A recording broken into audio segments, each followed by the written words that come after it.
Hi అండి, బాగున్నారా? మీ ఊర్లో తుఫాన్ ఎఫెక్ట్ ఎలా ఉందండి? మా ఊర్లో ఇప్పటికీ కూడా గాలి బాగా వస్తుందండి. చూసారండి, గార్డెన్లో ములగ చెట్టు మొత్తం విరిగి పడిపోయిందండి. మొన్నటి వరకు బోల్ ములక్కాడలు కాసాయండి. ఇంచుమించు వేసి సంవత్సరం అవ్వలేదు, 40-50 ములక్కాడల వరకు చక్కగా కాస్తే అందరికీ పంచిపెట్టానండి. ములగాకు కూడా అందరూ కోసుకునేవారు.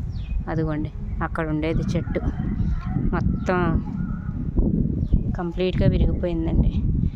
కొన్ని కొమ్మలు పడడం జరిగింది, మెయిన్ ఉంచాను. ఈ మునగాకు ఇలా కోసి అందులో అందరికీ పంచిపెట్టానండి. ఇప్పుడే ఇది కోసాను. నేను కూడా ఇంట్లో కొంచెం పొడి కొట్టుకోవచ్చు, లేకపోతే ఇంకేదైనా కొట్టుకోవచ్చు అని చెప్పని ఈ మునగాకు ఇలా కోసానండి. ఈ వీడియో కనుక మీకు నచ్చినట్లయితే లైక్ చేయండి, షేర్ చేయండి, సబ్స్క్రైబ్ చేయడం మాత్రం మర్చిపోకండి. అందరూ బాగుండాలి, అందులో నేను ఉండాలి. థ్యాంక్ యూ అండి.